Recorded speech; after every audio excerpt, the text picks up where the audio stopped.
Hey, it's the weekend update edition of Main Street Sports Today, presented by the Tennessee Orthopedic Alliance of Columbia. I'm Maurice Patton, joined by Chris Yao. We're coming to you from the Lee Company studios in Columbia and in Franklin, as it turns out. Sir, I'm in Philadelphia, if you cannot see behind me. I'm sorry, in Philadelphia and Franklin. Yes, my bad. I Live didn't from mean Citizens Bank Park here. I didn't mean to give you up. Yeah. Meanwhile, I did not feel like wrestling with getting from Franklin to Columbia or Philadelphia today. You could have gotten to Philadelphia easier than Columbia, I do believe.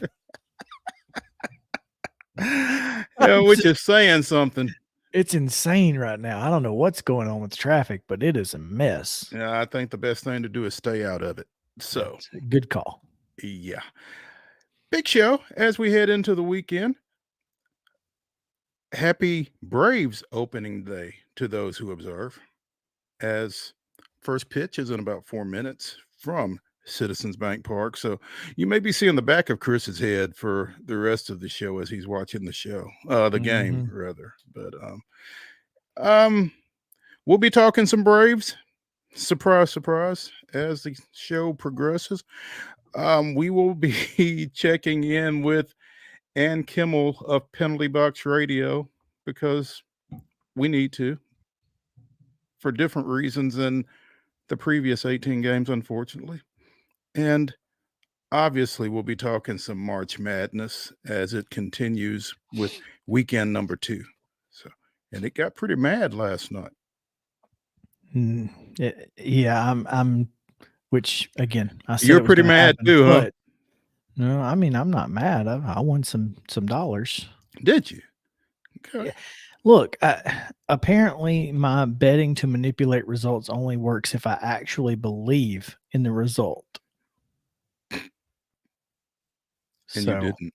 So. I did the opposite of what I thought would happen, and it worked. Reverse psychology, huh? I mean, reverse put money in my pocket. Hey, whatever works, man. Whatever works.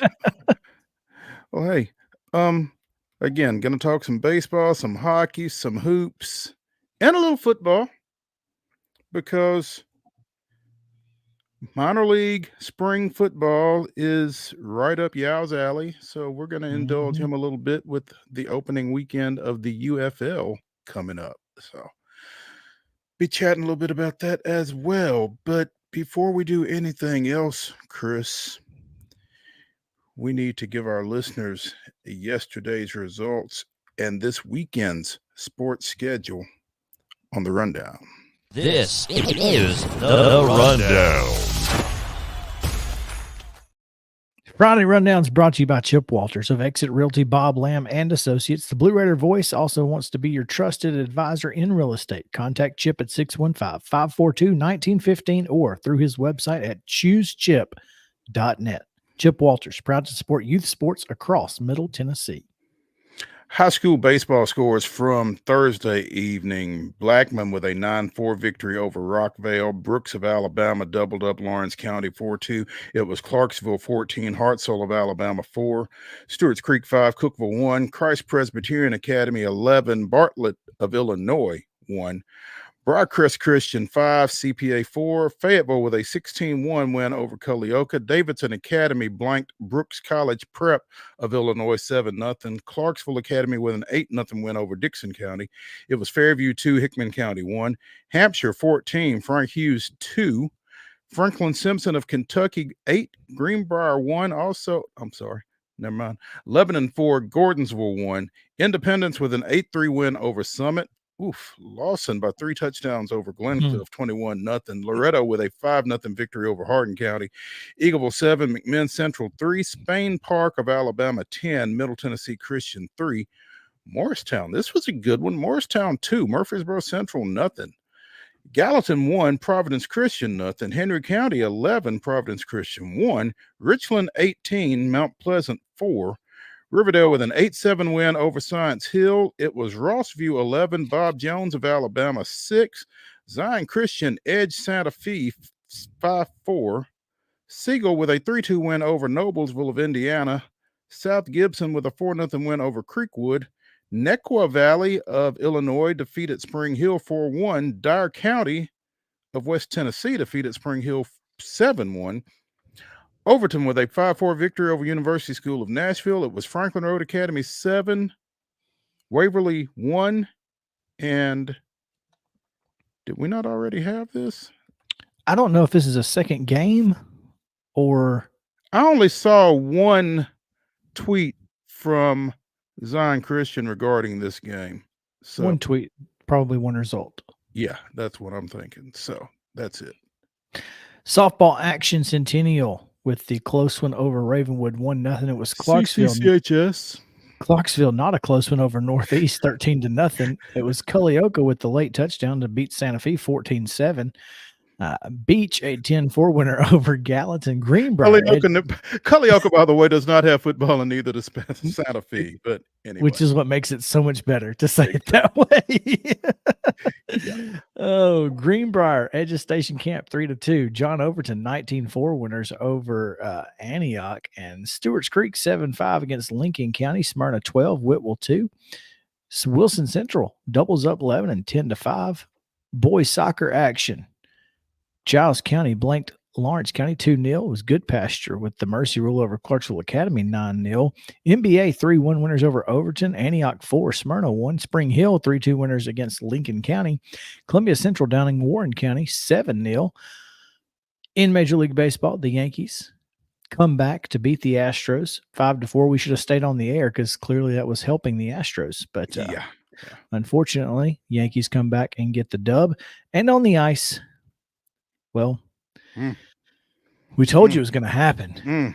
Phoenix ends the point streak for the Preds, doubling them up with an 8-4 victory. That's right, 8-4 over the Preds out in Phoenix. Yeah, not pretty at all. Today's baseball games already in progress. Centennial is at Overton. Might be over. It was a noon start. 12:30 start for Coffee County and Portland. At 1, Clarksville Christian was to face Kirkwood at Kirkwood. Also at 1 o'clock, it's Trousdale County at Lebanon. 1:30 start for the White House Heritage Lenoir City matchup over in Lenoir City. Cookville at Gallatin. Gibbs and Giles County also 1 o'clock starts. 1:30 starts. Just now getting started at the top of the hour, it was Auburn of Alabama and Clarksville. Leeds of Alabama and Middle Tennessee Christian. At 3 o'clock, Metamora of Illinois faces Friendship Christian. Also, Watertown and Good Pasture meet. At 3:30, it's Beaver Creek of Ohio at Page. Franklin County is at Smyrna at 3:30. Lipscomb Academy plays at Mount Juliet at 4. At 5, it's Hampshire at Fayetteville. Fishers of Illinois is at Wilson Central. At 5:30, Watertown is at East Robertson. Also, Friendship Christian is at Hendersonville. Fairview travels to Hickman County. 6 o'clock starts for Brentwood and Beach, Columbia Central and Independence. Richland is at Mount Pleasant at 6. Crawfordsville of Indiana is at Page at 6. Also, Watkins Memorial of Ohio is at Riverdale at 6. Ditto for Zionsville of Indiana and Siegel. Licking Valley of Ohio and Smyrna.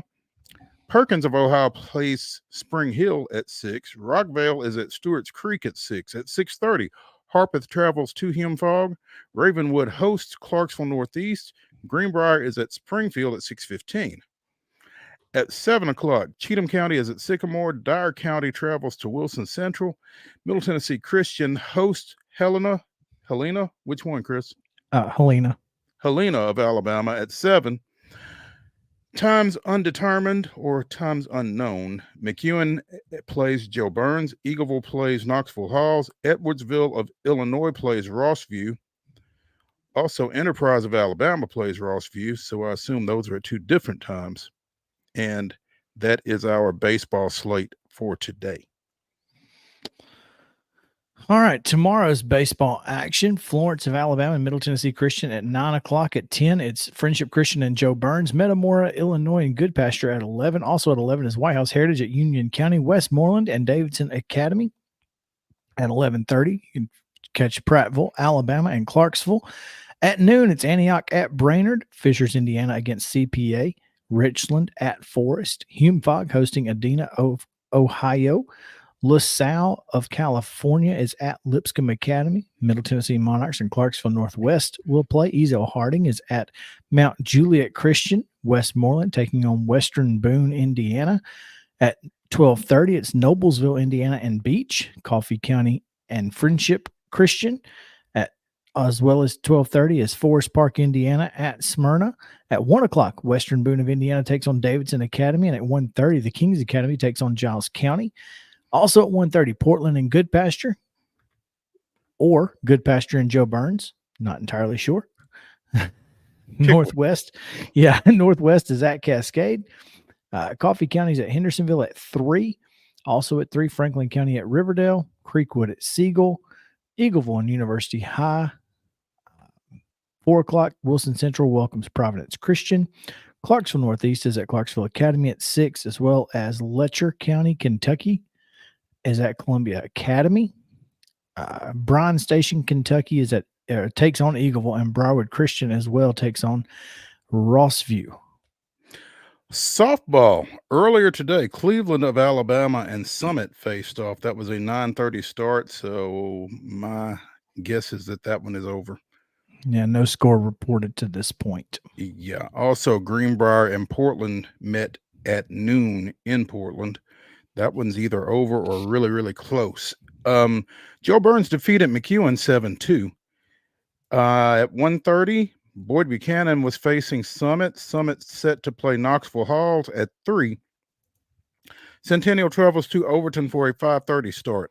Tomorrow, 11 o'clock, Hume-Fogg is at Ravenwood. Donaldson Christian is at Friendship Christian at 1. East Nashville takes on Lawson at 5:30. On the pitch today, Ezel Harding is at Independence Academy, not Independence High School. That's a 5 o'clock first touch. At 7, Laverne is at Cookeville. Hendersonville travels to Grissom of Alabama, and Riverdale is at Lebanon. Tomorrow, 11 o'clock, Hendersonville travels to Bob Jones of Alabama.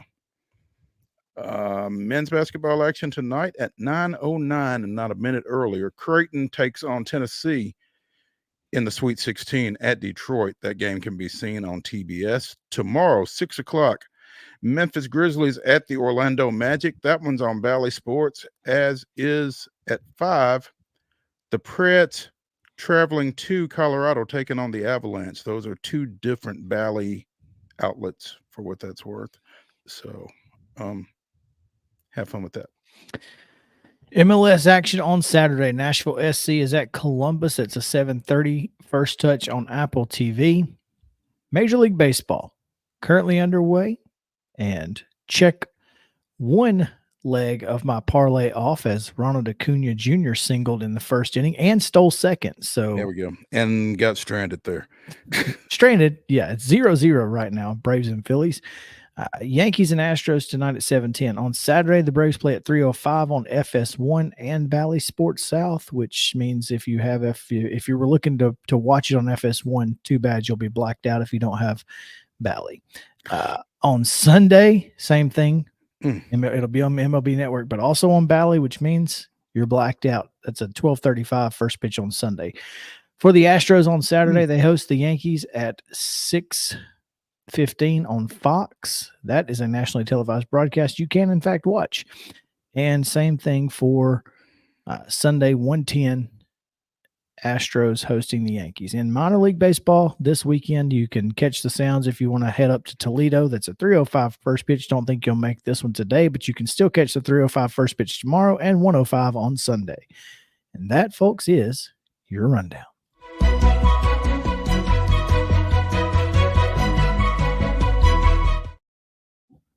Top story brought to you, as always, by Piggly Wiggly over in Neely's Mill in Columbia. Be sure and check out their delicious daily deli lunch offerings, as well as their hand-cut meats, and everything is cost plus 10% at the cash register.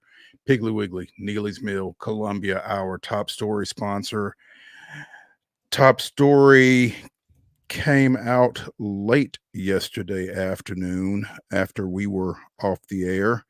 Good news for Josh Heupel and the University of Tennessee football program as it relates to their 2025 recruiting class because Ensworth, excuse me, Ensworth defensive lineman Ethan Utley announced on his 17th birthday that he will sign with Tennessee as part of that 2025 recruiting class. He becomes the third in-state commit in that class, joining Brentwood Academy quarterback George McIntyre and Collierville receiver Joakim Dodson. Joakim. I'm not sure exactly how Probably you Joakim pronounce like it. Noah. That's kind of what I'm thinking. Yeah, but They would be yeah, about that time, wouldn't it? I mean, it's yeah, that would make a been lot of sense. Yeah. hmm what, 17 years since Joakim Noah? So yeah, So there you yeah, go. roughly. So yeah, their first defensive line commit, I think, in that class. So um that coaching staff continuing to have impact inside the state, putting up that fence like they always Well, talk about doing. that was the first thing that he told the coaches during that event that we went to out in Green Hill. Right. Was that they wanted to build the fence around this state. Rodney Garner has been a massive reason that they've been able to do that. He continues to do it. And, if you want to play for one of the best coaches in the country, you can go play for Rodney Garner. And, I think this is a big get for obviously the Vols, but I think it's a good fit for Ethan Utley. This just continues to show, well, obviously, Tennessee has been on the forefront of the NIL and collective era and have really taken advantage of that. And they continue to do so. Getting that fence built has been a little quicker than maybe even I expected. But obviously, the faster you have success, the easier it is to get folks from your home state to commit to play for you if you want them. Yeah. And this one, you mentioned Rodney Garner, and it's kind of ironic, not just that Ethan Utley is a defensive lineman, which is what Rodney Garner coaches, but Ethan's mom, former Whites Creek High School basketball standout Tracy Walls, went on and played at the University of Georgia, and she and Coach Garner crossed paths on the regular during that time frame and have obviously remained in touch. And so there was a little personal connection there that certainly did not hurt in the recruitment of young Mr. Utley, the 6'3.5", 265-pound Mr. Utley at 17. I'm telling you, man, this is, as I told you about the Tennessee-Alabama rivalry hitting its peak, I just feel like this is really going to only continue to, get better as Tennessee continues to get better over the next few years. And I don't see any reason why, so long as Josh Heupel stays, and I think he is.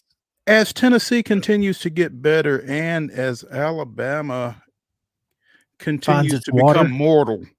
Yeah, absolutely. And so, I mean, you can't overstate how important Josh Heupel has been in these first couple of years in getting kids to buy into this program and getting it back to relevancy. It's wild to think that after going 10-2, that 8-4 is okay, and it's not okay, but it's relative. Rational people understood that it was relative and knew that he was playing for the future, and the future is just about here. And I mean, don't expect it to be, out of the realm of possibility to see Tennessee fighting for a playoff spot this year and in the very near future because of these recruiting classes that he's putting together and these kids who are staying in state. So got to give it up to Hype. And again, it's not just football. there are other sports that the rivalry continues to Mm. gain in. And is it a rising tide lifts all boats at the University of Tennessee? I think so. I think it's the NIL. I mean, again, Tennessee and NIL they were on the forefront of this thing. They knew exactly how to make it work from the beginning, and they figured it out. And then they've made it work for them.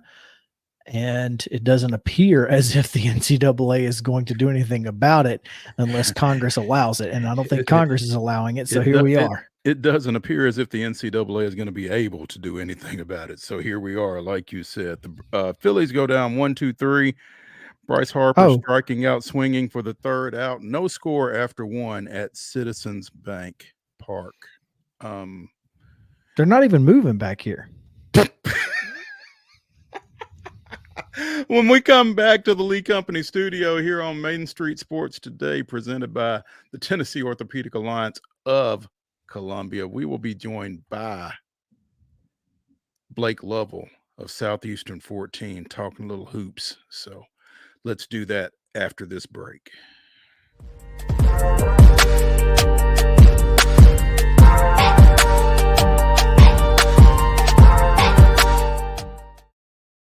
Whether you're an athlete or a weekend warrior, when it comes to your performance, don't settle for anything less than excellence. We're proud to announce that Mid-Tennessee Bone and Joint Clinic is now Tennessee Orthopedic Alliance of Columbia, where we are redefining sports medicine and orthopedics. Tennessee Orthopedic Alliance's team of expert sports medicine physicians understands the unique demands of your body. TOA Columbia specializes in personalized orthopedic care, offering state-of-the-art treatments for everything from sports injuries to joint replacements. Learn more at toacolumbia.com. With Lee Company technology, the best handymen are hands-off. Lee Company techs have been using visual findings and other smart technology tools for years to add transparency and virtually take customers along. You see what we see, whether we're in a crawl space or on a roof. With Lee Company, technology helps us help you, no matter what's happening in the world or at your house. Jones & Lang Sporting Goods here in Columbia has been outfitting teams, officials, and anybody else from T-ball to college for 50 plus years. Be sure and check them out at 931-388-8060 or online at jonesandlang.com. Jones & Lang Sporting Goods, the look of a winner. Zion Christian Academy, zioneagles.org or 931-388-5731. You can schedule your appointment. Go tour their campus. It is beautiful over there, and you're definitely going to want to see it. Again, it's zioneagles.org. Give them a call, 931-388-5731, and schedule your tour today. Custom Stone Handlers supplies over 600 distributors and suppliers with quality stone products. Along with River Stone, we produce and distribute over 100 building, landscape, and other bulk products. Our goal is to provide quality products, service, and partnerships to ensure our customers' success. We firmly believe that the measure of any person or company is how they treat other people and customers. Give them a call at 931-490-4990 or visit CustomStonehandlers.com. A game without a crowd is just a scrimmage. A performance without an audience is just a rehearsal. Without your presence, high school sports and the performing arts aren't possible. Ensure that these essential extracurricular activities continue to enrich the lives of students in Tennessee. Purchase a ticket to your local high school's game or performance. This message presented by the TSSAA.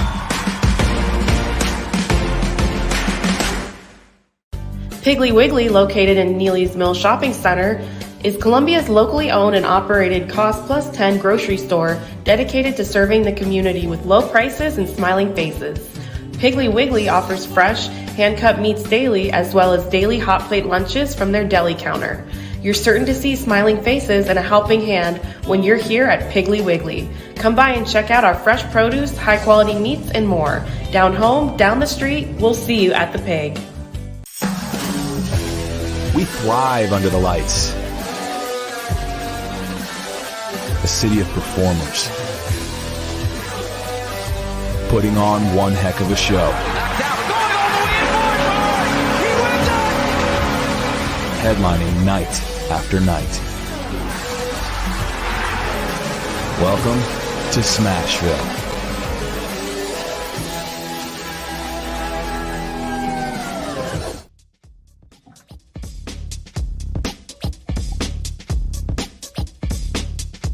Weekend update continues here on Main Street Sports Today, presented by TOA of Columbia. I'm Maurice Patton. That's Chris Yao checking in from Citizens Bank Park in Philly. Joining us now, talking a little Sweet 16 from Southeastern 14. It's the Blake Lovell. Mr. Lovell, good afternoon. Hello, guys. Yeah, Sweet 16 action for Tennessee. We've got one SEC team already advancing, so we'll see what happens here tonight in this one. Let's talk about that one SEC team that's already advancing. Alabama trailed by, I think it was 8, maybe at halftime, 54-46 in that one. Turned it around down the stretch. Got out with an 89-87 victory over top seed North Carolina to advance. Grant Nelson, I mean, is he the X factor? Was he the X factor? Did it feel like in that one? Yeah, I mean, he was dominant, right? I mean, he had one of the most impressive halves I've seen anybody in the SEC have all season. Like, he was just, it felt like every time Alabama found themselves in a situation where they had to have something go right, he was always the person that was right there doing it. And like you mentioned, I mean, you think about just kind of how that game and how it flowed. It was like he always found himself in a spot where he had to make a big play. I mean, he finishes with 24 points, 12 rebounds, 5 blocks, including the final one, at the end where he's blocking a full court shot, which you don't see very often. But it's just, I think what I said last that really stood out to me was when you have a game like this for Alabama, where Mark Sears is your 4th leading scorer, and you just beat the number 1 seed in the West to advance to the Elite Eight, that tells you something. That tells you that, because if you'd asked me beforehand, is Alabama win this game? If I just ask one question, is Mark Sears their 4th leading scorer? Are they going to win this game? I said, nope. Because I'd been like, probably not, but right? Because you're like, that means he didn't have a good game. Is anyone else stepping up? But they had Nelson step up, Estrada stepped up, Griffin stepped up. Sears still had a fine game. Maybe his percentages, he missed a couple shots, but still, I mean, that's what you got to have if you're going to, advance in the tournament. And I think you can probably draw some parallels to that Tennessee-Creighton game tonight, which I know we'll talk about, where Tennessee's going to need the same thing, I think. So he was their 4th leading scorer, but again, he scored 18 points. Yeah, that's on the thing, 7 right? of 14 from the floor. So, I mean, he was 2 of 7 from behind the arc, and only got to the free throw line twice. But a 4th leading scorer, when you score 89 points, might be a little misleading as well. But yeah, I mean, you're right. I think that is the answer to that question theoretically. So, I mean, kudos to Nelson and everybody else. But yeah, how about them North Dakota State Bison? Well, it's interesting, isn't it? Like, the 2 guys we may be talking about, if you get 2 teams in the in the Elite Eight, we know one's there. We're going to be talking about a guy from North Dakota State, and we're also going to be talking about a guy from Northern Colorado, probably. Like, those are the 2 guys that have somehow changed the fortunes of these 2 programs. If they're in the Elite Eight, one step away from the Final Four. And that just shows you the value of the transfer portal era and the value of going and finding guys that can translate to what you do, even if it's always a guessing game of going and getting a guy from a low major league. Like, it's just, you're always guessing, but if you see the skill set that's there, you can have it pay off just like Alabama did last night. And I'll tell you what, Blake, there is another kid from Northern Colorado who is currently in the transfer portal, and I would imagine he's going to have some significant traffic thanks to Mr. Connect. Yeah, it's like if you see it one time around, you're like, okay. And that's where I think we are seeing this a lot more now, where you look at guys, and obviously someone like that, I just think, I mean, you guys know this, but when you see the amount of money that's being thrown around in some of these NIL things, especially when you have guys like that you're like, okay, this feels like a surefire guy. I think Thomas started his career, I want to say Loyola Chicago. He was with that team a couple of years ago, then went there. And so it's like, you look at these situations now, and you realize that if there's a guy out there that can play, and you realize that the skill set, like I said, is going to translate to one of these upper tier type leagues, the amount of money going out to these guys, they'll get there. They'll find a way to get there, and the teams will find a way to get them there. So this doesn't necessarily speak to Sweet 16, but along those lines, Blake, Jacoby Gillespie from Belmont, it was announced yesterday that he has signed with Maryland. I mean, that's another type guy along those lines, I would think. yeah, he's from what I hear, he's getting a nice chunk of change to play at Maryland. Good for him. Right, that's the thing. Is right. It's like what else do you say? I mean, these guys, I hate it for Belmont, right? I hate that they're going to lose guys, and that's just the way it works, right? But I mean, when you think about the money that's on the table, like this is again, I hate it for Belmont, I hate it for Casey Alexander. Always want them to succeed and have a great a chance as possible every year to get to the NCAA tournament. But this is where the game is now, and I mean, it's just who can basically shell out the most money, and that's kind of what a lot of this stuff's coming down to. And yeah, sure, it's you put teams like that and programs like that and in these conferences at a tough disadvantage, but it's hey, the guy's going to go out and get his money, and Maryland certainly, is putting out a lot of money, I think, for him. But you could see, I mean, this guy had a skill set that was very clear. He's there. Like, he can be someone that's good enough to go play, at a Maryland. And so, yeah, it's the nature of where things are right now. So it's going to happen, though. I mean, just like it's happening at Belmont. I mean, DeVries got the job at West Virginia. He's taking his kid with him from Drake. It kind of reminds me of the Sinclairs, the dinosaur family from Dinosaurs that was on ABC. It's the food chain, bigger eat smaller, right? I mean, that's unfortunately it's kind of where we're at. Yep. State of the game. I'm sorry, go ahead, Chris. No, go ahead. Because I was going a different direction. Would you have ever expected a Clemson, Alabama Elite Eight game? No. In basketball.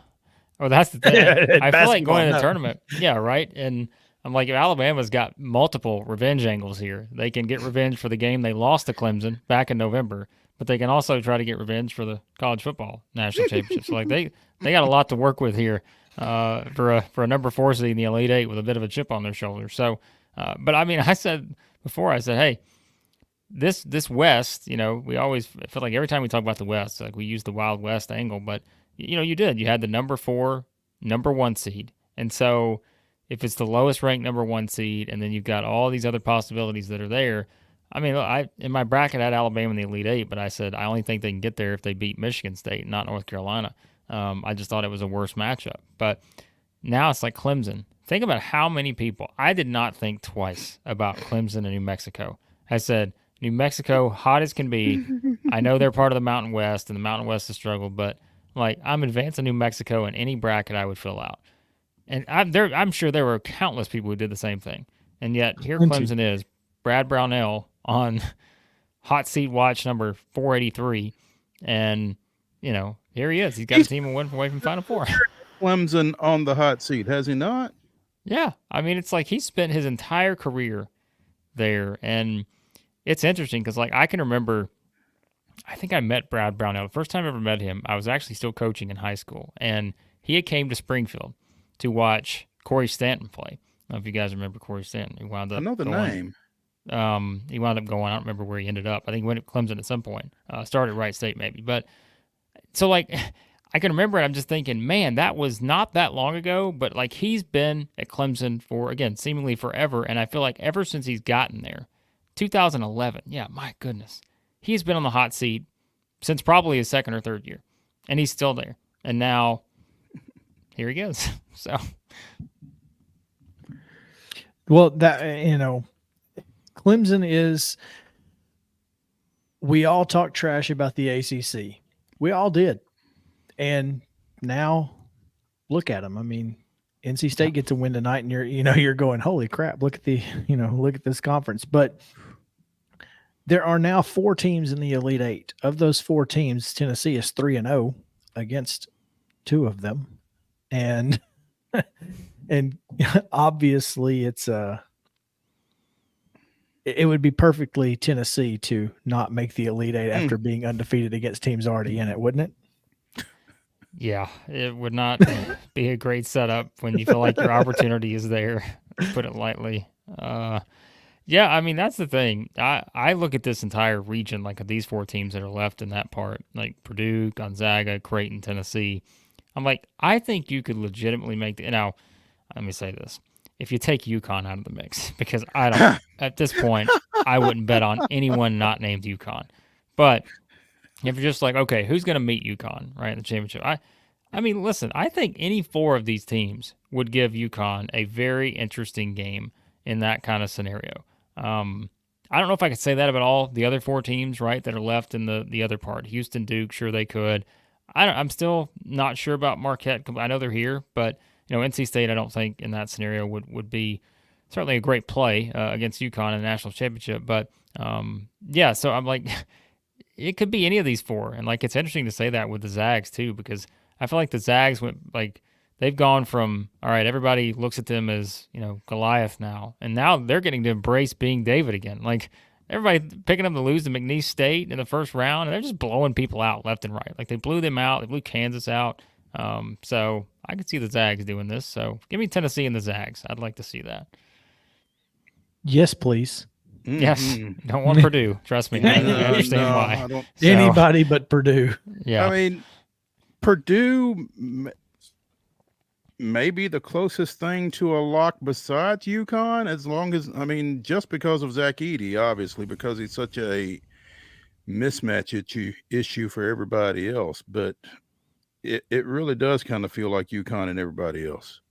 Yeah, they've just been tremendous. And I think sometimes when we do this, look, let's also call it what it is. I mean, this is not something we see every year where just the team from the previous year is so dominant the following year that it just makes it easy to make a case for them to go back-to-back because, of course, you haven't seen it since Florida did it, many years ago now. But I'm like, sometimes we just overthink it going into the tournament.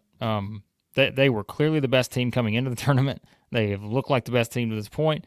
And so it is going to take a remarkable performance from somebody to beat them. Now, Illinois, the best offensive team in the country per the numbers. So maybe that's the reason that they can challenge them, but I don't know. Is it interesting to you that offense has kind of been the calling card of the teams in the Elite Eight? It definitely, because we were, and I don't have the stat in front of me, but we were talking about this before when we were breaking down the teams in the SEC, specifically Alabama, Kentucky, and Florida. There's some kind of crazy stat out there about, a team like in Ken Palm's defensive numbers or whatever no one like outside of the top 100 has ever, I think Miami was actually the first team to do it. And guess what? That was last year. So you've only had like one team in that many years has ever done it with a defense that's like outside the top 100. And they're like, well, there's no way Alabama can now Kentucky. Well, it worked out fine for that stat in that one. But since they lost in the first game, but Florida same way. But like Alabama's here, and if they get to the Final Four, then it is like you're going to look around and say, man, look at all these offensive teams that just decided, hey, and that's what I've said about Alabama all year long.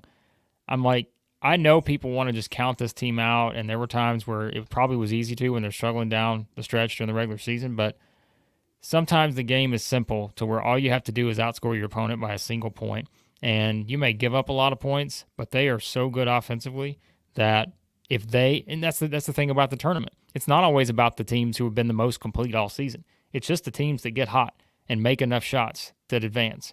And Alabama's done that to this point. Blake Lovell of Southeastern 14 joining us here on Main Street Sports Today, presented by the Tennessee Orthopedic Alliance of Columbia. Blake, the last time we visited with you, you all but predicted Oakland to beat Kentucky. What you got this week? I mean, you get to get one right every now and then.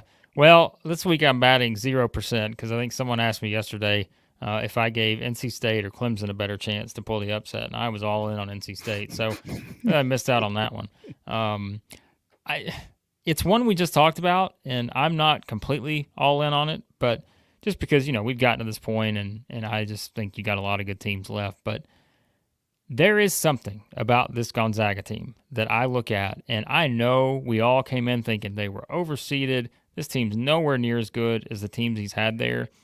But I saw a team that was playing with something to prove in the first weekend, and they came out and they were not messing around. Well, and it wasn't just they were playing with something to prove, but we go back, Mo, to what I said before the tournament. I had Gonzaga losing in the first round, but only because Will Wade does weird things. Right. But I said if they win, if they beat McNeese, I think they had a shot at the Final Four because going into the conference tournament, they had just beaten St. Mary's. They were playing as good of basketball as they've ever played at Gonzaga over the last 3 or 4 weeks. It just seemed like they got hot at the right time, and this may be the time that Mark Few gets over the hump. Yeah, we're used to seeing them play like they did, a couple of years ago, where they're winning every game, they're dominating non-conference games. But it took a while for them to get going. But once they did get going, they got going. And they did kind of look like the old Gonzaga teams that he's had in recent years that have just been dominant at times. And so I think that's one because, listen, we can talk about Purdue and all this other stuff, but, do people still completely trust Purdue? The numbers are there. I don't, in these kind of settings. I just don't. Unfortunately, Tennessee and Purdue wouldn't it be fitting, right, to have Tennessee and Purdue with a chance to go to the Final Four when these are the two teams that people just for many years have not trusted, but somebody would have to get there. They'd have no choice. So, it's I don't know that I completely can trust Purdue in this spot, even though the numbers tell me they're going to be just fine. But so that's the one I would pick of the ones that are left. I mean, I think, again, if you don't go with the obvious one with NC State Marquette, which I'm not 100% sold on, I think it happened, but I think Gonzaga could give Purdue everything that they want and potentially win this game. So I got to give you and Chris props for being able to be up at 8 a.m. after last night's game. Listen, we just said this an hour ago. We were talking about this an hour ago. We're trying to figure out our schedule. I did not realize this game tonight. How does this game tonight start later than the one last night that was played on the West Coast? On the West Coast? Yeah. Why is this game starting at probably, it's 9:08 or whatever. It's going to be 9:30. We all know how this works. So, why is that happening in a game that's played? Which, by the way, is 10:30 Knoxville time. Right. Yes, it's 10:30. So, but guess what? Our plan, we're going to do another 8 a.m. show tomorrow. So all the hardcores out there who want to get up at 8 a.m., they're going to be up till 3, partying it till 5 a.m. probably if Tennessee wins. Just stay up. Stay up. Just stay up, okay? There you go. There you go. There we go. Oh, man.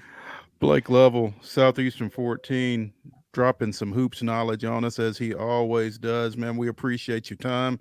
And I'll be up at 8 o'clock as well, but I'll be on a baseball diamond in Brentwood. So y'all have fun and wish me luck. If Tennessee loses, that'll be the better place to be. Trust me, because I'm sure it'll be interesting in the comments if so. So. Oh, goodness gracious. No doubt. Hey, man, we appreciate it. We'll catch up with you. Thanks, guys. All right. Hey, when we come back here on Main Street Sports Today, presented by TOA of Columbia, we will continue March Madness talk. I'm going to talk a little ladies. So stay with us after this break from the Lee Company Studios.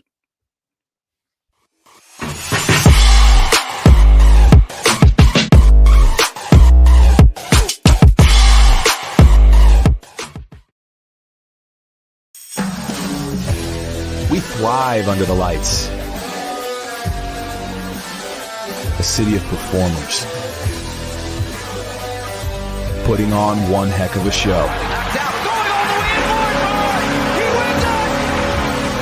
Headlining night after night. Welcome to Smashville.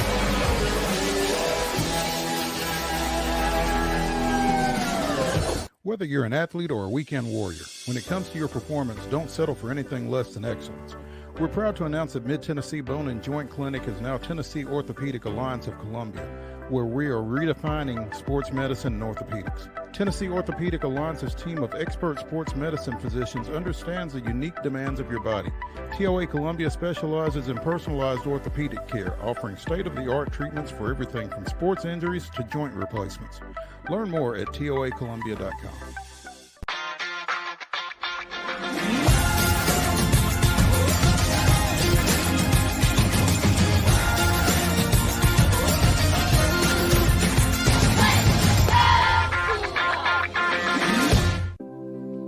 Custom Stone Handler supplies over 600 distributors and suppliers with quality stone products. Along with River Stone, we produce and distribute over 100 building, landscape, and other bulk products. Our goal is to provide quality products, service, and partnerships to ensure our customers' success. We firmly believe that the measure of any person or company is how they treat other people and customers. Give them a call at 931-490-4990 or visit CustomStonehandlers.com. A game without a crowd is just a scrimmage. A performance without an audience is just a rehearsal. Without your presence, high school sports and the performing arts aren't possible. Ensure that these essential extracurricular activities continue to enrich the lives of students in Tennessee. Purchase a ticket to your local high school's game or performance. This message presented by the TSSAA.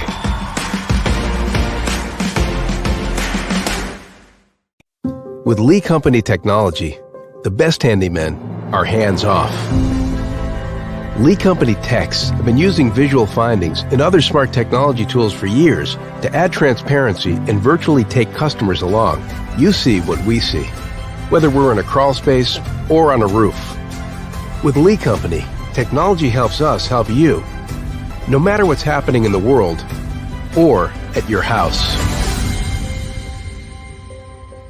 Piggly Wiggly, located in Neely's Mill Shopping Center, is Columbia's locally owned and operated Cost Plus 10 grocery store dedicated to serving the community with low prices and smiling faces. Piggly Wiggly offers fresh, hand-cut meats daily as well as daily hot plate lunches from their deli counter. You're certain to see smiling faces and a helping hand when you're here at Piggly Wiggly. Come by and check out our fresh produce, high-quality meats, and more. Down home, down the street, we'll see you at the Pig.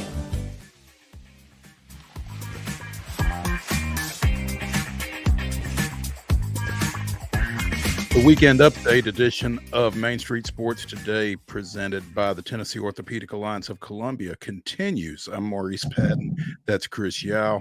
We will be visiting with Ann Kimmel of Penalty Box Radio later in the show, talking a little Preds. But right now, it is Oregon State 43, Notre Dame 33, with 7:19 remaining in the third quarter of some region semifinal game. I guess it's the Albany 1 quarterfinal.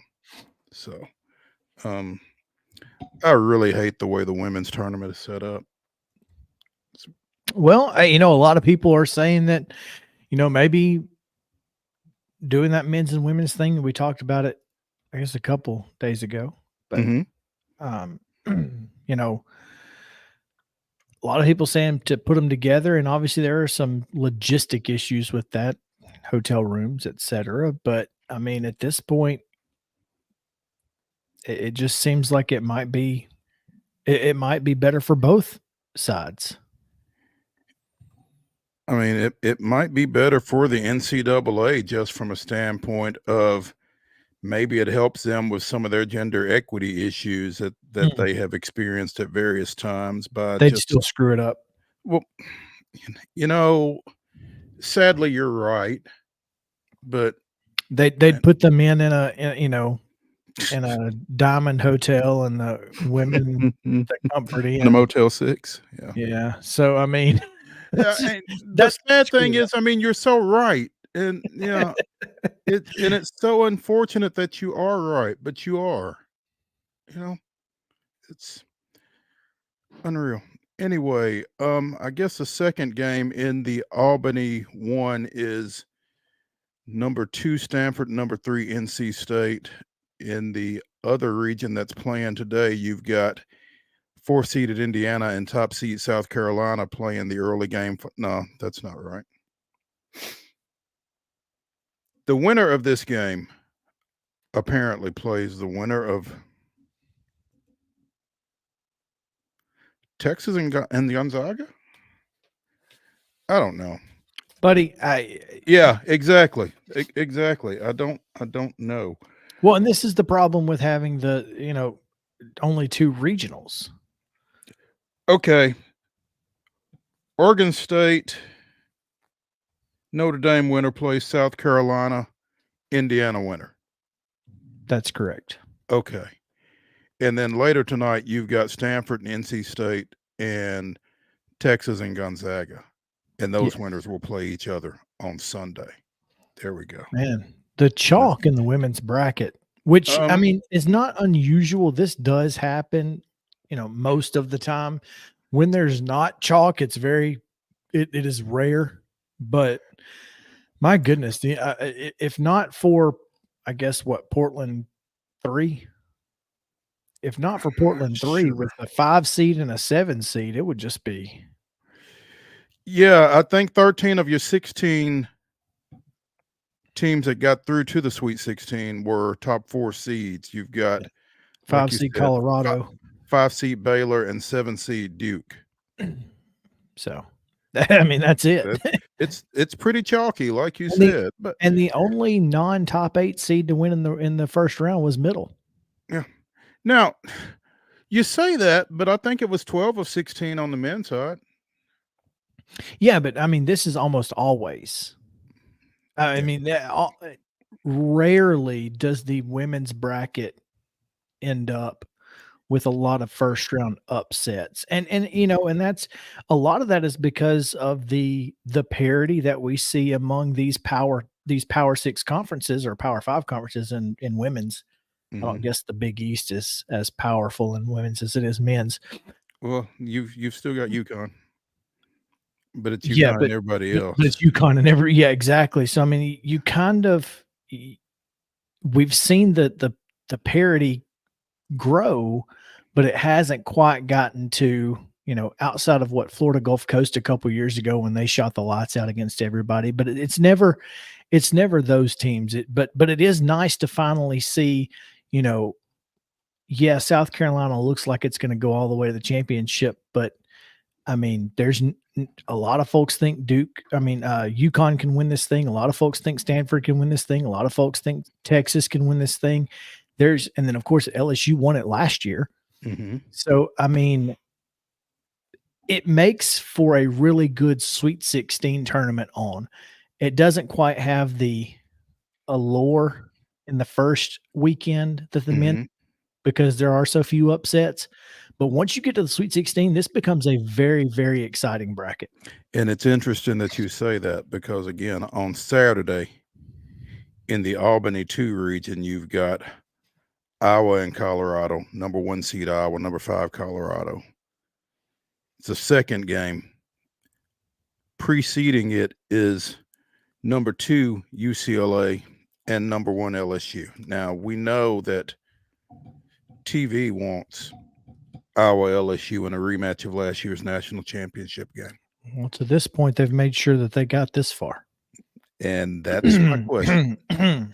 Do they, I mean, not sorry. Do they make sure with a number 2 seed standing in the way this time?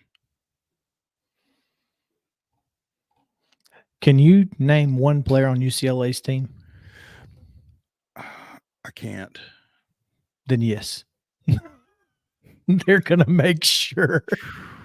Look, I mean, it just is what it is. Also, again, I went to look back. I thought this was right, and I went back to look. Iowa beat Colorado in the in the Sweet 16 last year to get to the Elite 8. 87-77 was the final there. So that was after Colorado beat MTSU in the opening round and Duke in the second round in Durham, by the way. So yeah. So Colorado with a little bit of a score to settle tomorrow, they won. Right. Yeah. So in the other bracket, the Portland 3 bracket, I presume, you've got top seed USC and number 5 Baylor playing at 4:30 tomorrow, followed by number 3 UConn and number 7 Duke at 7. Duke coached by former Tennessee guard Kara Lawson, who beat Ohio State to get there. Got to give them credit to go on the road into Columbus and getting the win. Now you've got UConn on a neutral court, which, I mean, again, Paige Buckets is potentially the best player in this tournament. I mean, arguably, of course, with at least 2 or 3 others. Mm-hmm. But I mean, I know Gino Auriemma is going to fight for his players and say things like Paige Beckers is the best player in the tournament. And if you watch the game, you saw that, blah, blah, blah. Mm-hmm. But if there's anybody who's seen enough best players in the country over their career, it's Gino Auriemma. And I love to hate the guy, but you gotta, I mean, you also have to give him, you know, the respect he deserves on talent evaluation. Well, when we talk about Gino Auriemma's talent evaluation, I'm gonna mention one name to you. Candace Parker. I mean, sure, but I mean, he cut her from Team USA. I don't know if that was a talent evaluation thing. I mean, I literally think that he and Candace have a personal beef. Yeah. And when you've got personal beef and you let it get in the way of your professional decision making, that's an issue. I mean, maybe, but if you're trying to keep drama out of the locker room and they chose you to be the coach, it is what it is. Yeah. Well, I mean, I guess what that says to me is, or what that makes me say is, I just don't know how objective Gino is when he says that Paige Beckers is the best player in college basketball. And she just happens to play for him. Well, I'll tell you, I don't think he's wrong. I mean, overall, best player. If she doesn't get hurt 2 years ago, you know, who knows what happens. But her injuries have certainly slowed her down. Mm-hmm. And that's why UConn's a 3 seed, because they've not been as dominant because she's not been as dominant. Now, that being said, you know, they go and they beat Duke and then they beat Southern Cal and make to the Final Four. Maybe they get a chance, to play, whether it's Iowa or UCLA or LSU or I guess Colorado. You know, then we kind of go from there. But she's certainly in the conversation, and UConn is always going to be in the conversation because, you know, much like Alabama basketball or Alabama football, you go to UConn to win championships, and you know, to this point, it's a disappointing season if they're not in the Final Four. She's in the conversation. Mm-hmm. It's a longer and deeper conversation this year than and possibly ever. Ever. I would agree with that. 100%. Yeah. So,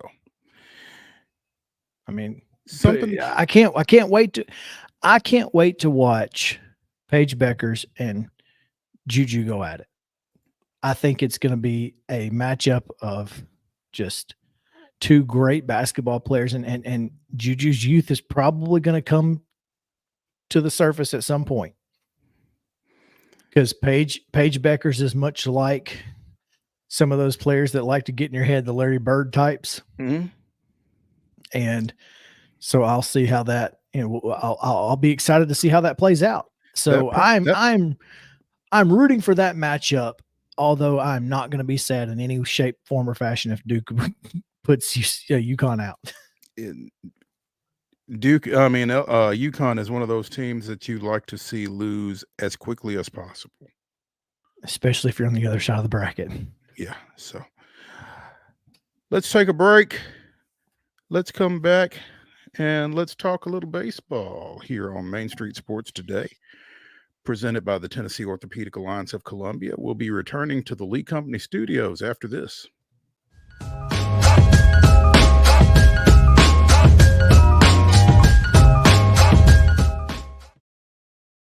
Welcome to Protein Snack Shop, your destination for healthy and delicious low-carb snacks. Our specialty lies in providing protein-packed desserts that are perfect for those following a keto diet.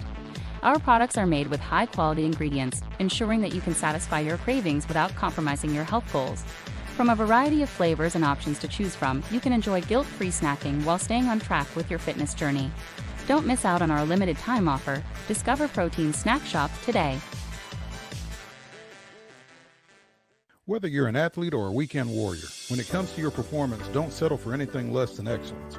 We're proud to announce that Mid-Tennessee Bone and Joint Clinic is now Tennessee Orthopedic Alliance of Columbia, where we are redefining sports medicine and orthopedics. Tennessee Orthopedic Alliance's team of expert sports medicine physicians understands the unique demands of your body. TOA Columbia specializes in personalized orthopedic care, offering state-of-the-art treatments for everything from sports injuries to joint replacements. Learn more at toacolumbia.com. With Lee Company technology, the best handymen are hands-off. Lee Company techs have been using visual findings and other smart technology tools for years to add transparency and virtually take customers along. You see what we see, whether we're in a crawl space or on a roof. With Lee Company, technology helps us help you, no matter what's happening in the world or at your house. Jones & Lang Sporting Goods here in Columbia has been outfitting teams, officials, and anybody else from T-ball to college for 50 plus years. Be sure and check them out at 931-388-8060 or online at jonesandlang.com. Jones & Lang Sporting Goods, the look of a winner. Zion Christian Academy, zioneagles.org or 931-388-5731. You can schedule your appointment. Go tour their campus. It is beautiful over there, and you're definitely going to want to see it. Again, it's zioneagles.org. Give them a call, 931-388-5731, and schedule your tour today. Piggly Wiggly, located in Neely's Mill Shopping Center, is Columbia's locally owned and operated Cost Plus 10 grocery store dedicated to serving the community with low prices and smiling faces. Piggly Wiggly offers fresh, hand-cut meats daily as well as daily hot plate lunches from their deli counter. You're certain to see smiling faces and a helping hand when you're here at Piggly Wiggly. Come by and check out our fresh produce, high-quality meats, and more. Down home, down the street, we'll see you at the Pig. We thrive under the lights. A city of performers. Putting on one heck of a show. Headlining night after night. Welcome to Smashville.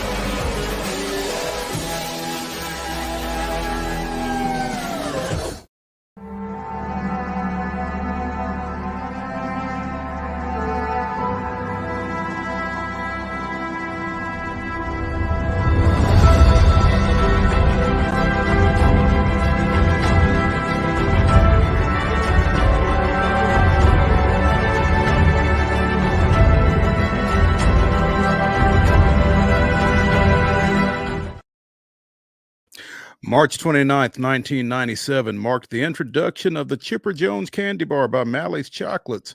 The 24-year-old third baseman was hopeful the milk chocolate and crisped rice confection could be sold in schools as a fundraiser. No word on how successful that endeavor was. That was this day in Braves history.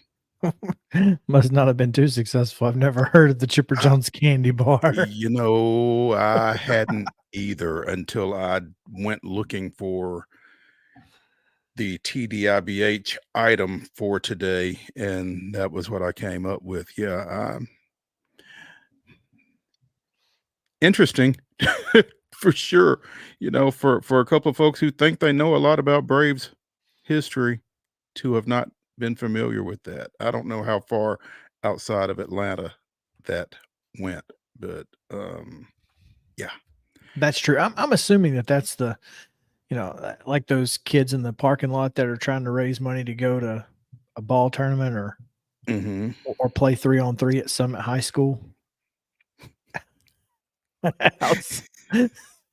We got hit up for that. Oh goodness, that was wild. No score through 4. Chris, I don't know if you've noticed behind you, but nobody has crossed the plate at Citizens Bank Park yet. So yeah, we are 4 strikeouts, a Trey Turner hit, and a Braves win away from me hitting the big parlay. So Trey Turner being the scariest part of this so far.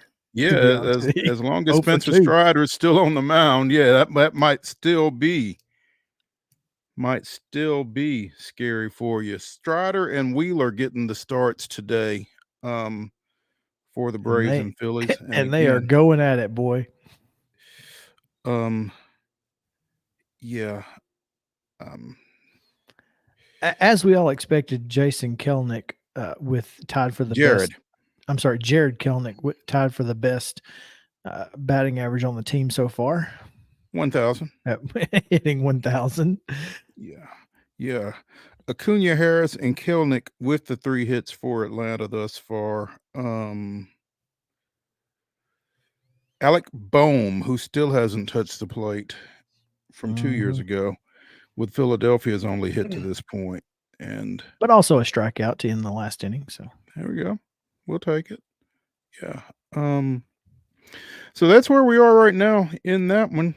The Braves, man, and I just saw this because you know I keep Twitter up while we're playing, but scrolling through as you are wont to do. Yeah. In the first inning, Acuna got a base hit. Riley grounded out to third, I think. Olsen ended the inning with a line drive. Of those three, all 3 of those guys, 102 plus exit velo. And Riley and Olsen couldn't get it out of the infield. You get those out of the infield, and goodness gracious. But great defensive plays. Don't get me wrong. Great defensive plays by the Phillies, and well done to them. Give them props where you know they deserve. But the Braves just have not stopped squaring the ball up since last year. I mean, they squared up better than anybody in Major League Baseball, and I don't think it's going to be something that the rest of the league wants to see continue, and I don't see it going anywhere. Can't stop, won't stop. It's easily the best lineup in baseball. And I don't care who thinks otherwise. As one just went under Trey Turner's glove for a base hit, maybe an error. They are calling it an infield single.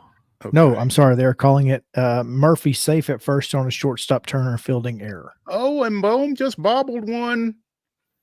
Yeah. They gave Arcia a hit and Murphy an error. Oh, so apparently they like Boehm better than they like Trey Turner? They must. Because, I don't know how many times you got to catch this one. Yeah. Yeah. Also in that put a handle on it, Alec. Yeah. So also in that first inning, Ozzie Albies flied out 96.2 off the bat, and it went 341. So if he had hit it down the line, it's a homer. Bad aim. Bad aim. There you go. Bad aim. So again, Braves and Phillies continue their series tomorrow. Fried and Nola. That's a 3:05 start as well. Sunday finale, 12:35. You've got Chris Sale making his regular season debut for the Braves, and Ranger Suarez on the bump for the Phillies in that one. So, speaking of, as Chris said, good luck seeing them, huh? So, there you go. Yeah. Speaking of the Phillies here, as Mo's camera has. Oh. There he is. He's back.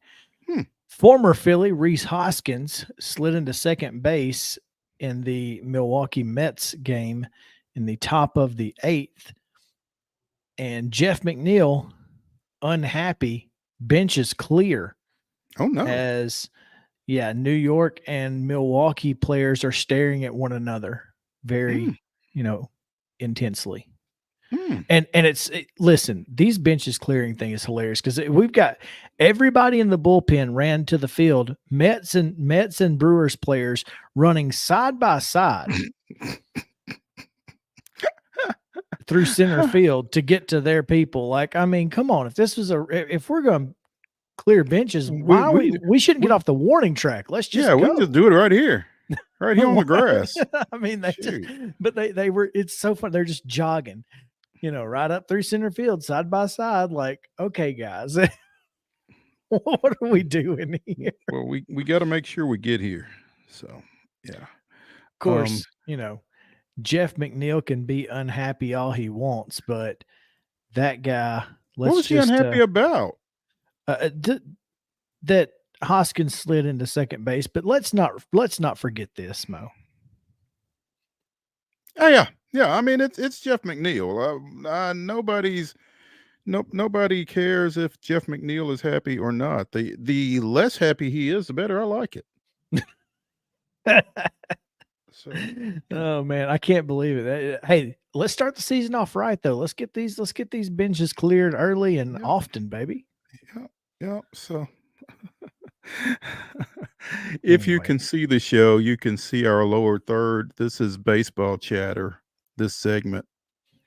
And if you'd like to sponsor it, you can. Just please do. Yeah. Please. Yeah. We've got a show just for you. Got a spot. We'll put your phone number, your website, your logo. We got you. We do have you. Yeah. As you mentioned, Chris, Yankees 5, Astros 4, the final on opening day for most everybody else yesterday. A come from ahead loss for the Astros in that one. Tough day. Yeah. Unfortunate for the third member of our crew. Baltimore had no trouble with the Angels, even though Trout did homer. Even though Trout did, and that's been a story. That's going to be a story. Trout homers, Angels lose. Well, I'm surprised that. Which I know it was in the first inning, so maybe that's why. But I'll be surprised if Mike Trout sees a pitch near the strike zone all year. Ever? Because who's protecting him? Yeah. I mean, who's going to drive him in if he's on base? Yeah. Orioles 11-3 the final there. Our NASCAR expert Heather Williams not very happy. Twins 4, Royals 1. How about them Diamondbacks? How you sent us that last night? 14 runs in the third. A record for any team in any inning on opening day. And if you're the Rockies, I mean, you're giving up 14 in the third on day one. And is the white flag up or what? I mean, you would think. It's kind of like Wade said, you can't win 162 if you don't win the first one. If you lose the first one, then losing 162 is in play, I guess. It is indeed. And they did all of that without Corbin Carroll getting a hit. They did all of that without a home run as well. That might be the most impressive part of it. I mean, that's insane. Yeah. So they sent 1, 2, 3, 4, 5, 6, 7, 8, 9, 10, 11.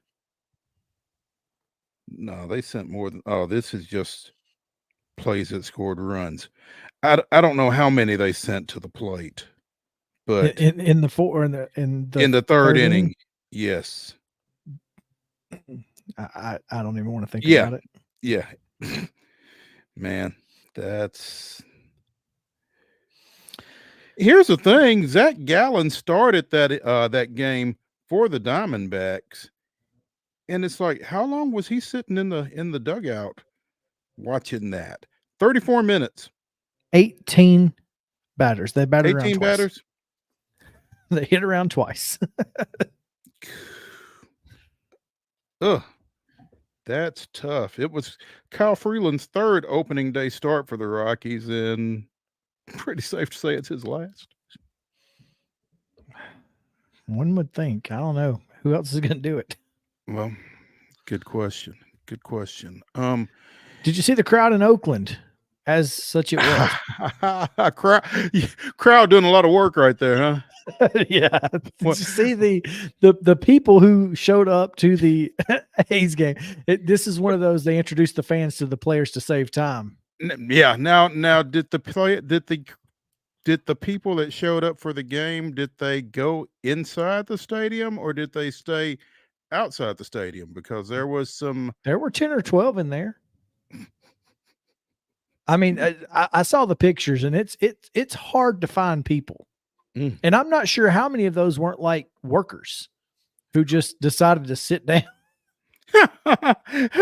Because who do you usher? There's no one to usher.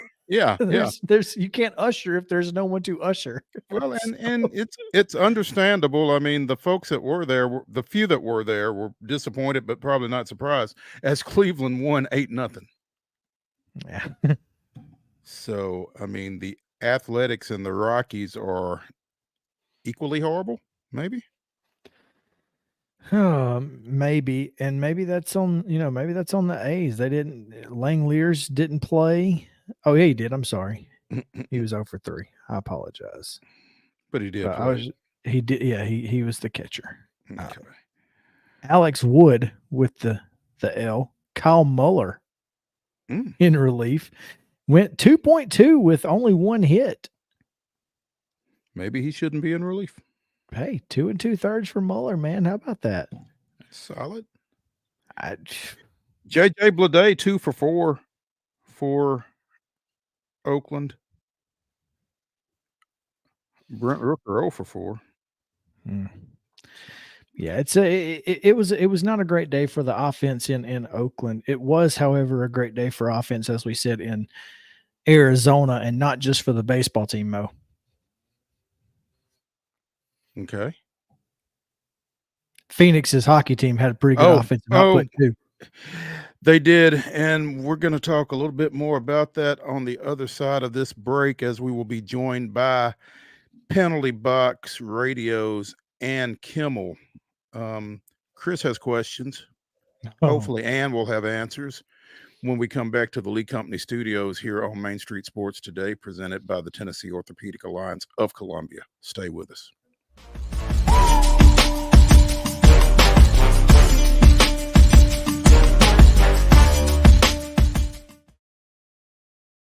Whether you're an athlete or a weekend warrior, when it comes to your performance, don't settle for anything less than excellence. We're proud to announce that Mid-Tennessee Bone and Joint Clinic is now Tennessee Orthopedic Alliance of Columbia, where we are redefining sports medicine and orthopedics. Tennessee Orthopedic Alliance's team of expert sports medicine physicians understands the unique demands of your body. TOA Columbia specializes in personalized orthopedic care, offering state-of-the-art treatments for everything from sports injuries to joint replacements. Learn more at toacolumbia.com.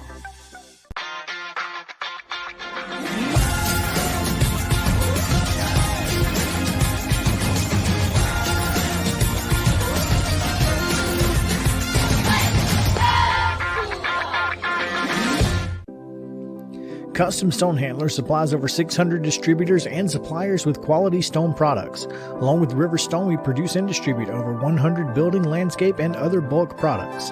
Our goal is to provide quality products, service, and partnerships to ensure our customers' success. We firmly believe that the measure of any person or company is how they treat other people and customers. Give them a call at 931-490-4990 or visit CustomStonehandlers.com. With Lee Company technology, the best handymen are hands-off. Lee Company techs have been using visual findings and other smart technology tools for years to add transparency and virtually take customers along. You see what we see, whether we're in a crawl space or on a roof. With Lee Company, technology helps us help you, no matter what's happening in the world or at your house. Piggly Wiggly, located in Neely's Mill Shopping Center, is Columbia's locally owned and operated Cost Plus 10 grocery store dedicated to serving the community with low prices and smiling faces. Piggly Wiggly offers fresh, hand-cut meats daily, as well as daily hot plate lunches from their deli counter. You're certain to see smiling faces and a helping hand when you're here at Piggly Wiggly. Come by and check out our fresh produce, high-quality meats, and more. Down home, down the street, we'll see you at the Pig. Welcome to Protein Snack Shop, your destination for healthy and delicious low-carb snacks. Our specialty lies in providing protein-packed desserts that are perfect for those following a keto diet. Our products are made with high-quality ingredients, ensuring that you can satisfy your cravings without compromising your health goals. From a variety of flavors and options to choose from, you can enjoy guilt-free snacking while staying on track with your fitness journey. Don't miss out on our limited time offer. Discover Protein Snack Shop today.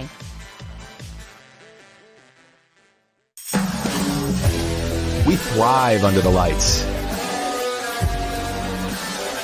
A city of performers. Putting on one heck of a show. Headlining night after night. Welcome to Smashville.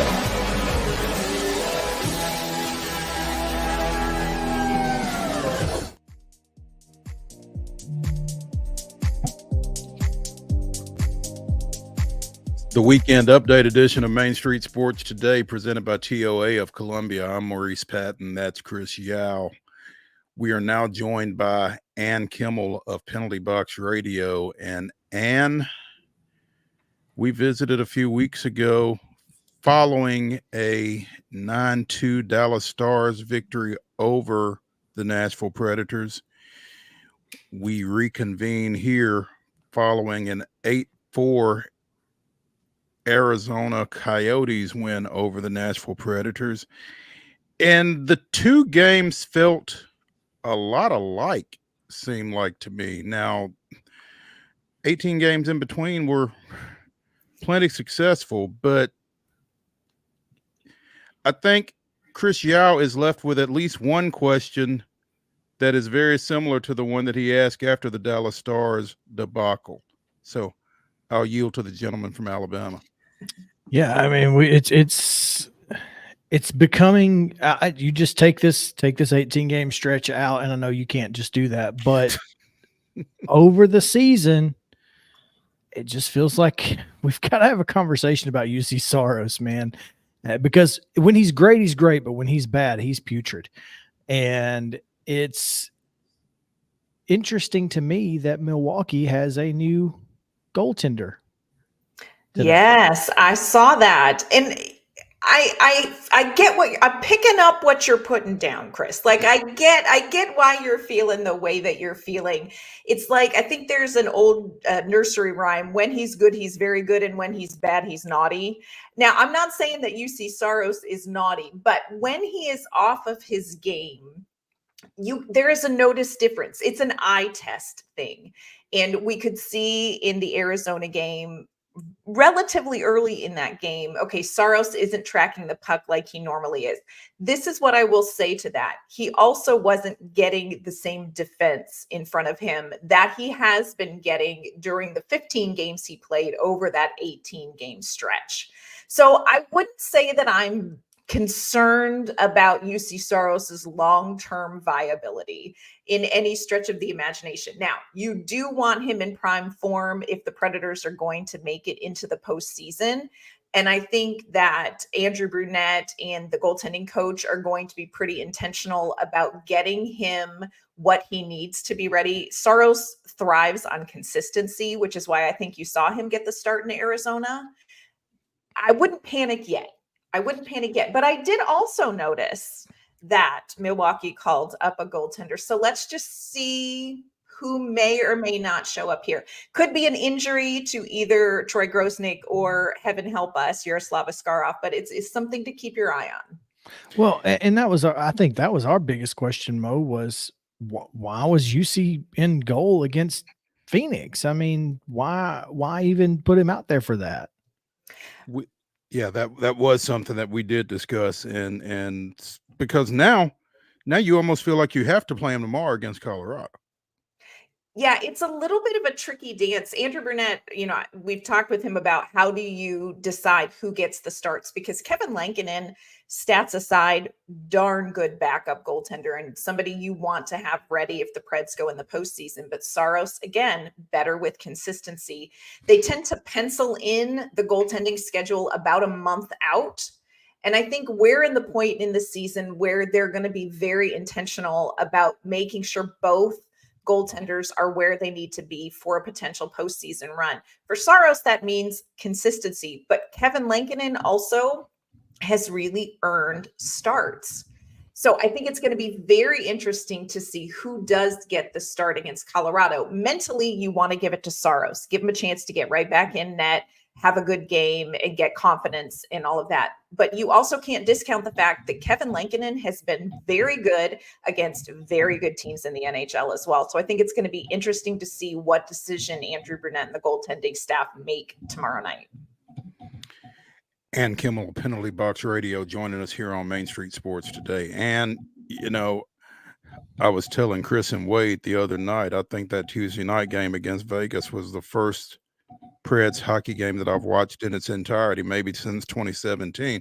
And they go into that down 4-1 going into the third period. They come back, force a tie, win it in overtime. And so even as bad as things were last night, you're kind of sitting there in one vein waiting for the switch to flip. Right. And it never got flipped. It was that I've seen you do it. Like, you brought home an A, don't bring me a report card with a C. And the Nashville Predators brought the report card with a C. And I think part of it is they got beat at their own game. Arizona just outplayed the Nashville Predators and played the way the Predators have been beating other teams. I think part of it is just the natural evolution of an 82-game season, in that even really great teams are going to lay an egg. And this may be Nashville's egg. Like, it may be the emotion, the physical demands, the mental demands, the pressures of this long point streak, this franchise record.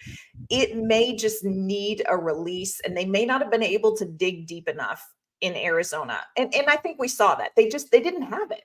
They didn't have their game. I think it just always seems to happen against teams that stink.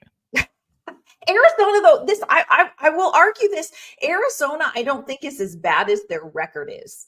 They are hitching the giddy up for the Nashville Predators. They always seem to get the Predators, but I don't think Arizona is as bad as their record makes you think they are. So I take some solace in that for the Predators, but this season, Arizona has had their number. The timing has lined up where Nashville has been struggling, and they played Arizona, and Arizona was getting great goaltending from former Predator Connor Ingram.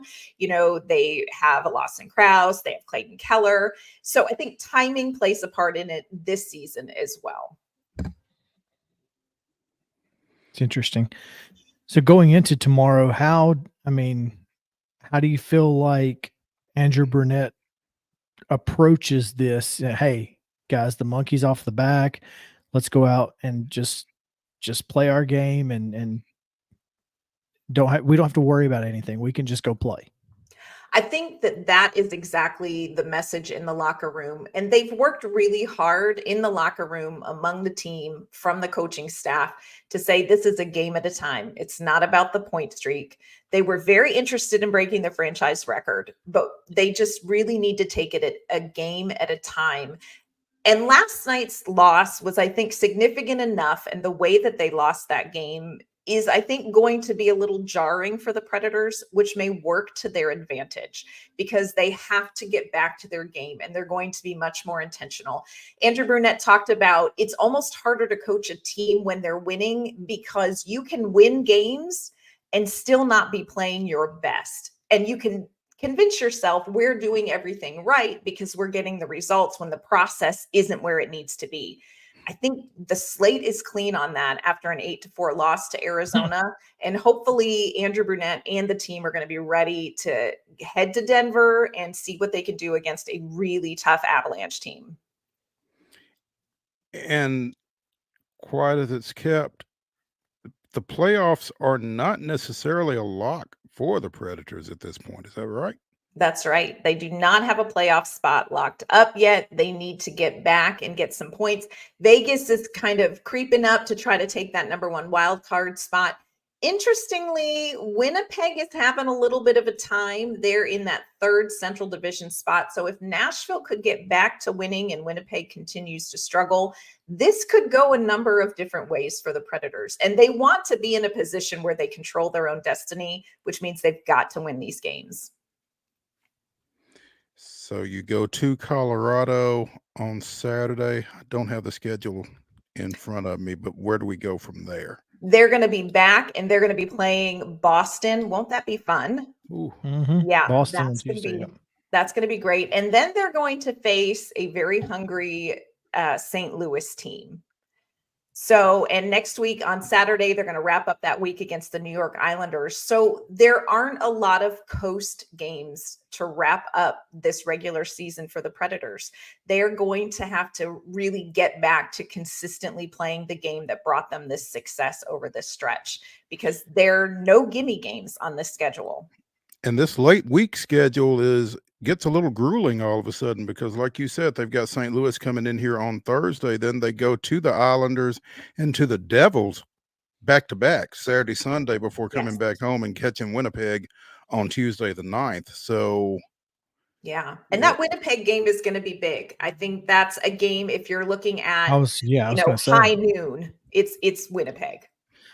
I mean, depending on what happens this coming week, they've got LA at home and Calgary at home before going to Minnesota. I mean, if you are within a point and you can either tie or take that third spot on Tuesday the 9th, it gets real interesting because then they've got Dallas and Colorado right after that, which are two games that are very losable for Winnipeg. Very true. And so, I mean, you're sitting there going, okay, we've got a chance to get out of the wild card here and get into one of those top 3 division spots. And once you get to that point, the entire thing changes. It does. So, it's a different ball game. Yeah, for sure. This is interesting.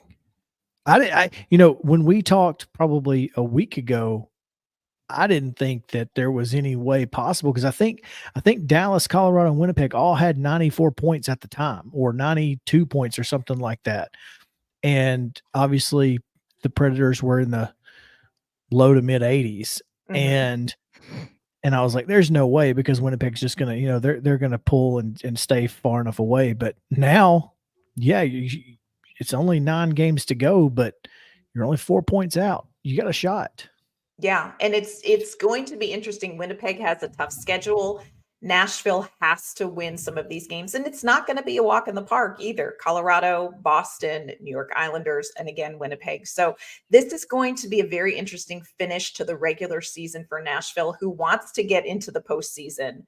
And if you can get in, like you said, to the postseason in one of those top 3 spots, it's a little bit of a different ball game looking at the playoffs.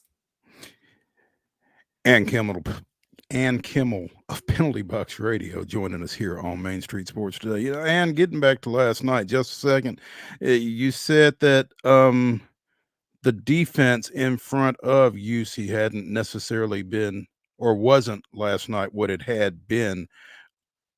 Anything in particular that you would have attributed that to? Was that anything that Arizona was doing to maybe kind of get some folks out of position, or was it just a defensive letdown / breakdown, or how would you characterize that?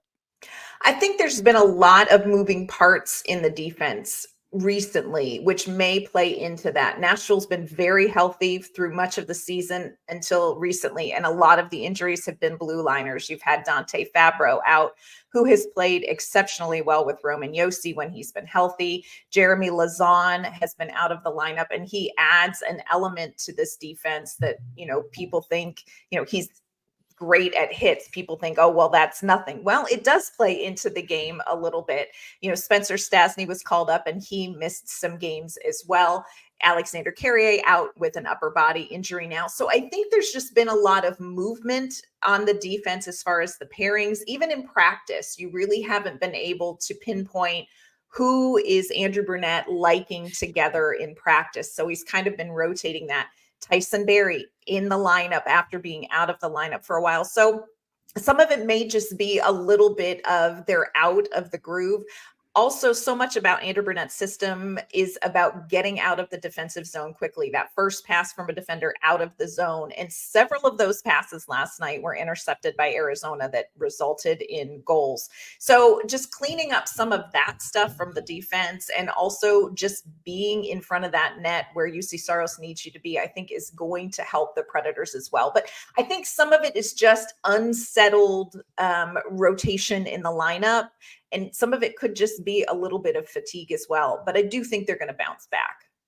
And you don't want to make the mistake of just blowing off this past 18 games. I mean, it's a long season. You don't want to overblow this thing, but at the same time, again, they're not assured of the playoffs yet. So you got to strike that right balance of taking it seriously, but not taking it too seriously, I guess.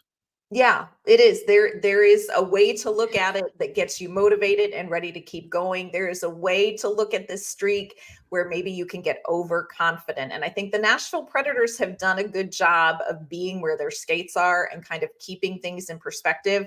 That's what they're going to need to do. Saturday night is going to be just as much a mental game as a physical game in Colorado.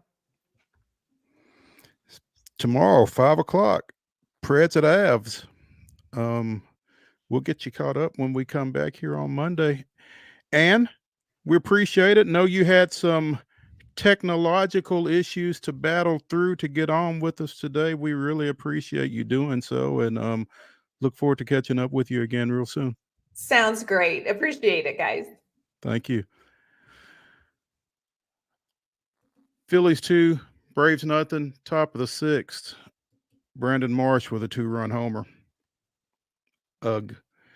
When we come back Tough here inning. on Main Strider just had his Glavin inning, and now he's thrown 90 pitches. So I'm not sure if he's going to get back out there or not. And if he doesn't, I'm going to throw things because he has 8 strikeouts and he needs 9. Oh, well, we will see here in a bit, and we will talk about what we are going to be keeping an eye on here over the weekend when we come back here on Main Street Sports Today, presented by the Tennessee Orthopedic Alliance of Columbia. Stay with us as we return to the Lee Company studios after this.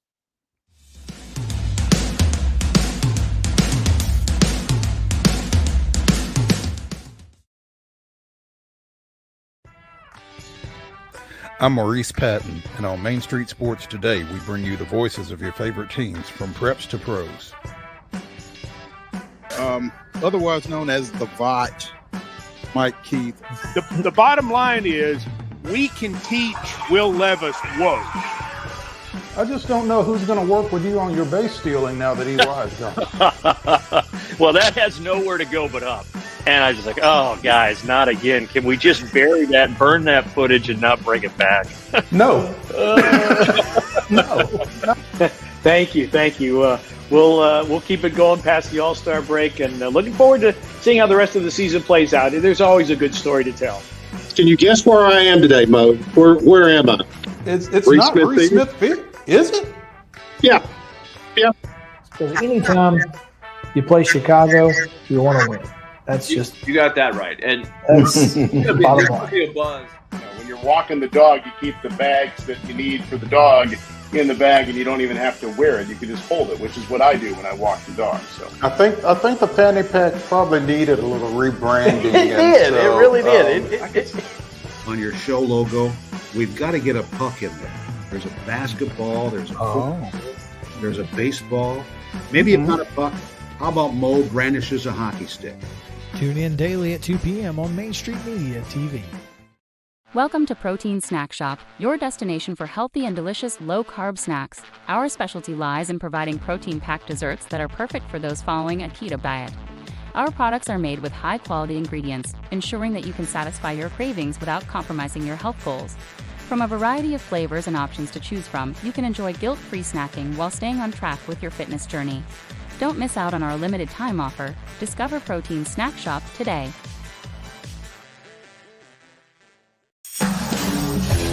We thrive under the lights.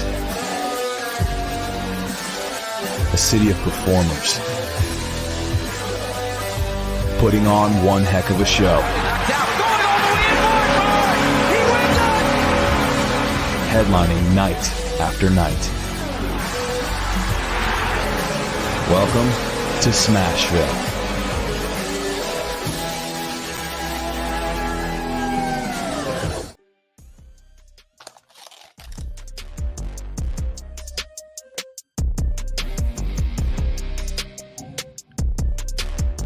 The weekend update edition of Main Street Sports Today, presented by the Tennessee Orthopedic Alliance of Columbia. Coming down the home stretch, our final segment of the week. Yay. Yeah, are you excited? I am, man. I'm really excited about this weekend and the United Football League and all the things that go along with that. It's going to be a lot of fun. It is. I may actually have to peek in on some of that. The Rock's new endeavor, I guess. What do we got? We got a doubleheader tomorrow afternoon on Fox and a doubleheader Sunday afternoon on ESPN. Birmingham and Arlington at Two 12 champs. noon. Oh yeah. Okay, well that's the way Yeah, you it's get it the started USFL off, right? champ. Yeah. Yep. XFL champ, USFL champ, and here we go. Let's settle this Okay. thing once and for all. First out Right of the here, gate. right now. That's it. Followed by St. Louis and Michigan at 3 Central on Fox. On Sunday, you got DC and San Antonio at 11 on ESPN, followed by Memphis and Houston at 2 on ESPN.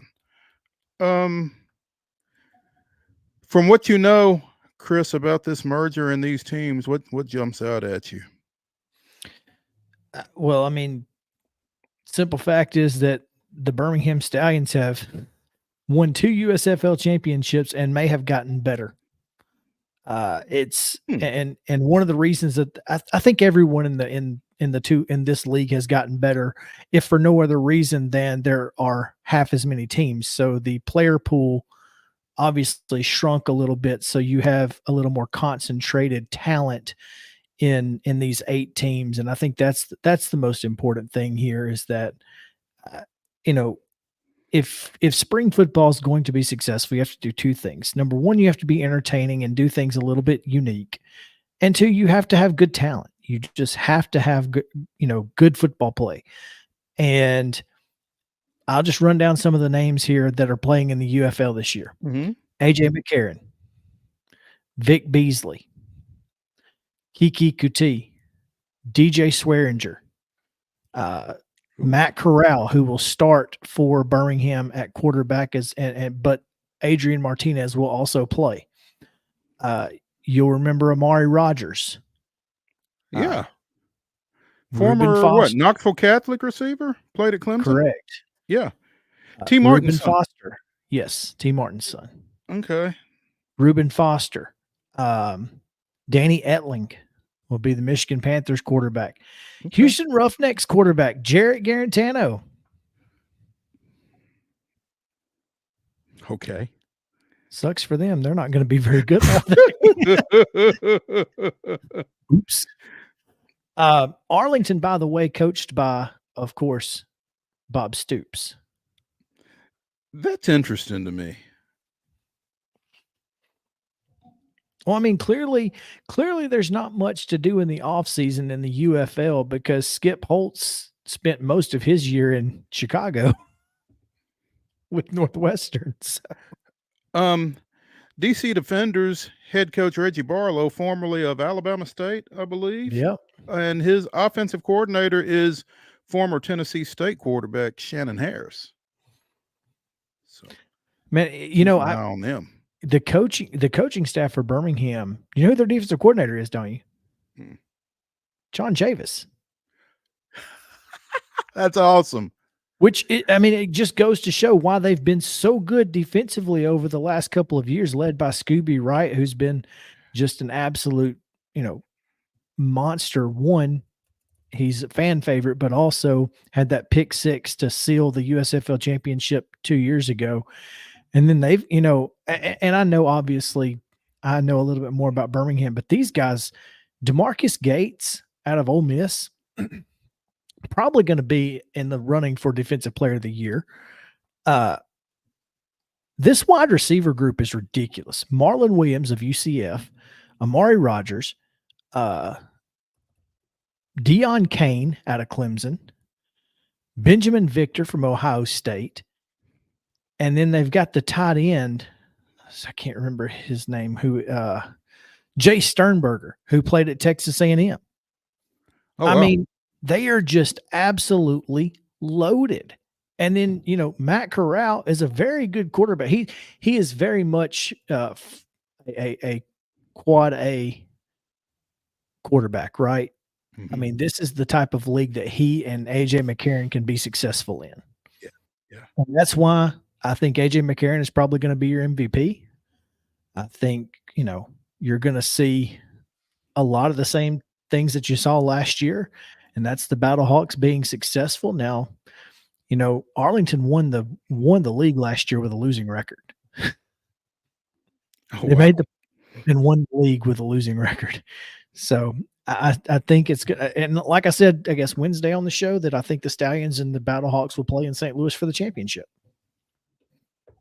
But this is going to be a lot of fun to watch, man. I'm telling you, just because of the concentrated talent. Mm-hmm. And a lot of these guys, I mean, Reuben Foster, why, what reason does he have to play in this league? Well, just to play football. And a lot of these guys are going to do that. They just want to. Unfortunately, the XFL kickoff rule that the NFL has adopted will not be used. So if you're a fan of the old kickoff, tune in Saturday, because it's be the only place you'll be able to find it. You mentioned John Chavis, defensive coordinator of the Stallions, 67-year-old John Chavis. And again, it's a part-time job. And this is simply, you don't have to do anything but coach. And you only have to do it for about 4 months out of the year. Yeah. Why not? If you want to coach, this to me seems like the least taxing. Yeah. And so that's why you're seeing guys like Bob Stoops and John Chavis and other guys, who don't have to coach, but want to coach and don't want to deal with all the other BS that goes on with coaching at any other level. Hello. Something to be said for it. USFL rules, by the way, they do not kick extra points. You run an offensive play for 1, 2, or 3 points, depending on how far away you are from the goal line. So they have no kickers in, huh? Other than whoever kicks off? Well, they have kickers for field goals. Okay. But there's also there's something weird with punts. Like if the punt goes out of bounds inside the 20, I think it's a touchback. I don't think you can like coffin corner it. Because they're trying to encourage punt returns. Mm-hmm. And then onside kicks don't exist. It's 4th and 15 from your own 30, I think. So a lot of unique rules, a lot of things that we'll see, you'll see them try, and maybe the NFL will adopt. So, and of course they spot the ball with they've got the little tracker in the ball. And so if there's a close first down, they don't measure it. They do it like the tennis and the baseball challenge system. It goes up to the video board. Laser sights. Huh? Yep. It goes up to the video board and you can see it there. So a lot of unique things. Obviously, when you're listening on Fox, the announcers will not talk for a drive, and that you'll just hear the conversation between the coach and the player and the quarterback and that sort of thing. So that gets kind of neat too. I mentioned the DC Defenders a minute ago. Among their receivers is one Chris Rowland. Mm-hmm. Yeah, he and his brother had signed to play for Philadelphia, and then Philadelphia got cut from the USFL league. Right. And so Chris still had a spot. I don't think his brother has one currently, unless it's on a practice squad somewhere. Yeah, I don't believe he is in the league at this time. But again, that's part of that contracting of the talent level. I mean, it just kind of is what it is. You've got to be a really good player to make this league. Yeah. Besides the UFL, obviously, some arena football news. Did you see that they announced that Gray TV? So they'll be on some of those .2 channels across the state. You can watch Nashville in Memphis, Knoxville, and Nashville on the I think it's WSMV here in Nashville on 4.2. I'm So- not familiar with that. I did not see that. So that's Well, if you have an antenna, then you're familiar with the 0.2 channels. right. So like the Me TV and whatnot, where they show all the old westerns. I love that channel. One of my favorites. Anyway, that's just, alt football news for the day. There we go. Are you going to try to sneak in a nap before 9 o'clock? What's the plan between now and then? Probably. I mean, honestly, I know, like, I'll have to be up with the kids, but may put them down at 7:30/8, and I may lay down with them for about 30 to 45 minutes before I get up and try to make it to the end of the ball game, and we'll see how that goes. I don't know, man. I don't know. It's going to be a challenge for sure. Joe Jimenez came in and pitched the sixth for the Braves. There goes my $10. And got a strikeout. Of course. Got Spencer's strikeout. Yeah, still 2-0. Top of the seventh. Darno is up with a runner on. So nobody out. You've got Darno up? I had Sean Murphy up. Did Darno come in? Darno is at the plate. So maybe he's pinch hitting for someone. He pinch hit for Murphy. That's wild. And struck out for Murphy, apparently. Well, that's unfortunate. Yeah. This says injury delay. Perhaps it was an injury to Murphy. I hope yep, it was. Okay, so Murphy took a ball, fouled off 2 pitches, and then Darno hit for Sean Murphy, and he swung at the pitch. Yeah. A 93-mile-an-hour fastball.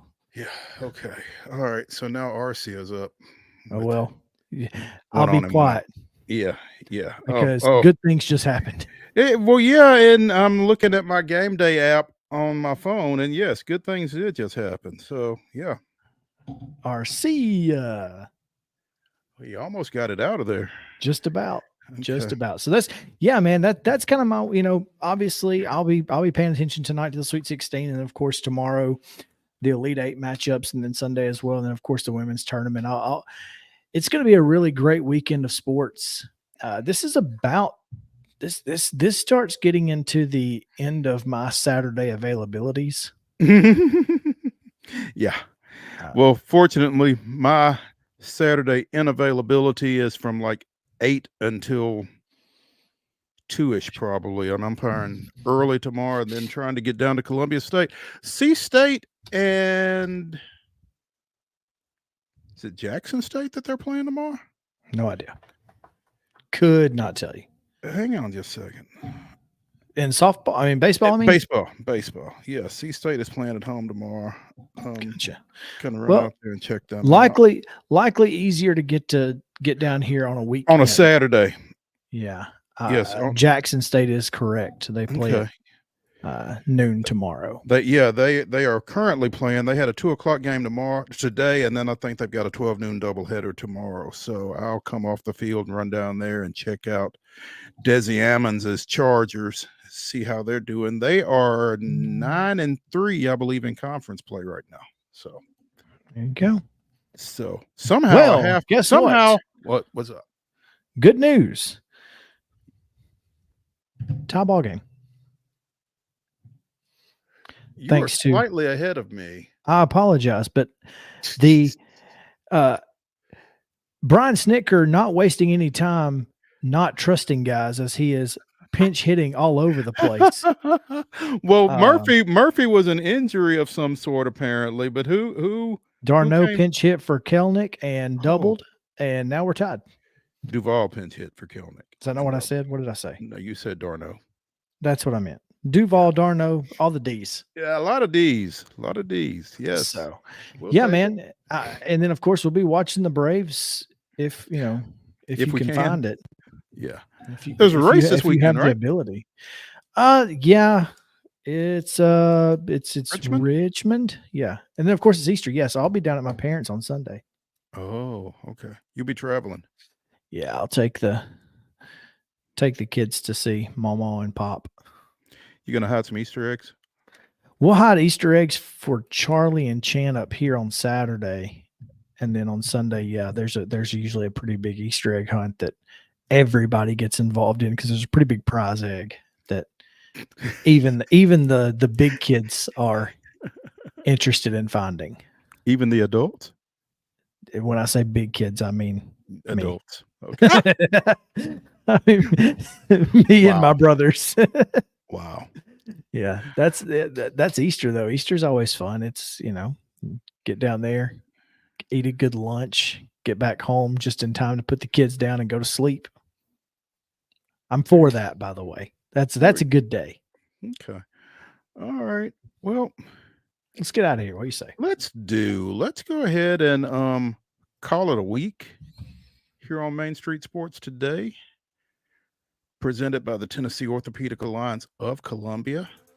We will return to the Lee Company studios at 2 p.m. Monday.